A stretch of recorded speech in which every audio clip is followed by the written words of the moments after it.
आज स्वतंत्रता दिवस की 74वीं वर्षगांठ है और आज हमने देश के प्रधानमंत्री मोदी जी का डिटेल में भाषण सुना और उनके भाषण का जो मेन कंसंट्रेशन था वो आत्मनिर्भर भारत की तरफ था।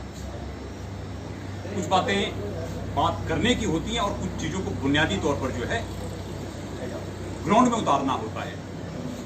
दुखद विषय ये है कि जब तक आप सत्ता का विकेंद्रीकरण नहीं करेंगे, जब तक आप सत्ता को अलग अलग भागों में नहीं बंटने देंगे, तब तक हम आत्मनिर्भर भारत की कल्पना भी नहीं कर सकते।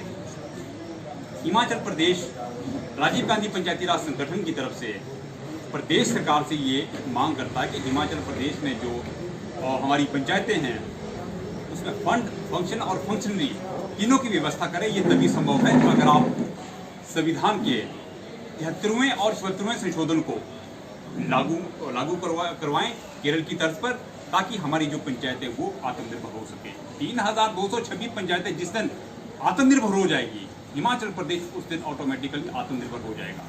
लाल किले की प्राचीर से अगर आप हर वर्ष आत्मनिर्भर होने का भाषण देते रहोगे, भारत आत्मनिर्भर होने वाला नहीं है। आपको ग्राउंड में अगर प्रैक्टिकल करना होगा। और यहाँ तक कि जो सत्ता का विकेंद्रीकरण की बात है वो एक या दो हाथों में हिंदुस्तान में हम देखने में आ रहे हैं। हमें प्रदेश के जो मुख्यमंत्री भी हैं वो भी कहीं ना कहीं सत्ता का केंद्रीकरण किए हुए हैं और देश के जो प्रधानमंत्री वो भी सत्ता का केंद्रीकरण किए हुए हैं।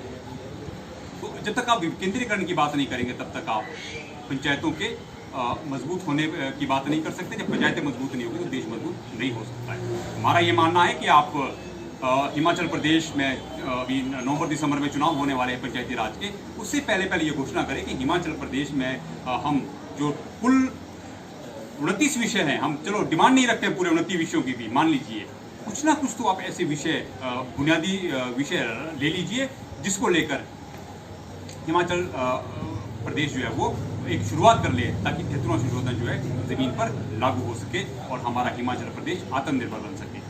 इस विषय को लेकर हम पूरे हिमाचल प्रदेश में जागरूकता अभियान चला रहे हैं, जिसकी आज दूसरी कड़ी में हम ऊना पहुंचे। पिछले कल हम बिलासपुर में थे और ये 20 अगस्त तक हम पूरे 7 जिलों का दौरा करेंगे और उसके बाद एक रेजोल्यूशन तैयार करेंगे। जब हम सितंबर में 15 तारीख तक हम जब पूरे प्रदेश का दौरा कर चुके होंगे, उस रेजोल्यूशन को हम डिस्ट्रिक्ट वाइज जो रेजोल्यूशन आए होंगे उनको हम प्रदेश सरकार को देंगे, मुख्यमंत्री साहब को और पंचायती राज मिनिस्टर को, कि वो 73वें संशोधन को आने वाले समय में हिमाचल प्रदेश में लागू करें।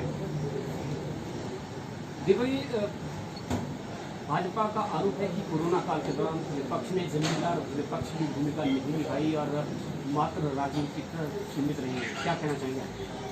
बहुत ही बढ़िया प्रश्न है आपका। आप देखिए, अगर 12 फरवरी का ट्वीट राहुल गांधी जी का निकालते हैं, 12 फरवरी के उनके ट्वीट में क्लियर शब्दों में उन्होंने पीएमओ को लिखा है कि आने वाले समय में देशवासियों के स्वास्थ्य के साथ और हिंदुस्तान की इकोनॉमी के साथ बहुत बड़ा आघात पहुंचने वाला है।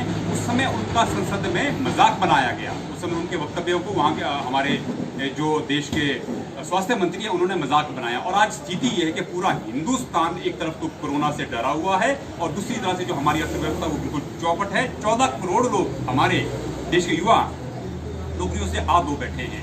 सबसे जो इनके पास तो हमने कांग्रेस ने तो बसेज भी प्रोवाइड करवाई ताकि लॉकडाउन में हमारा मजदूर सुरक्षित घर पहुंच सके, लेकिन इन्होंने उन बसों की जो है ना टेक्निकलिटी के ऊपर भी प्रश्न उठाए और हजार की हजार बसें यूपी वापस भेजी गई। इनकी कथनी और करनी में बहुत अंतर है। जब तक भाजपा की सरकार देश में रहने वाली है, हिंदुस्तान का बेड़ा गर्क होने वाला है। इस चीज को मैं पूरी जिम्मेदारी के साथ आपके समक्ष बोल रहा हूँ।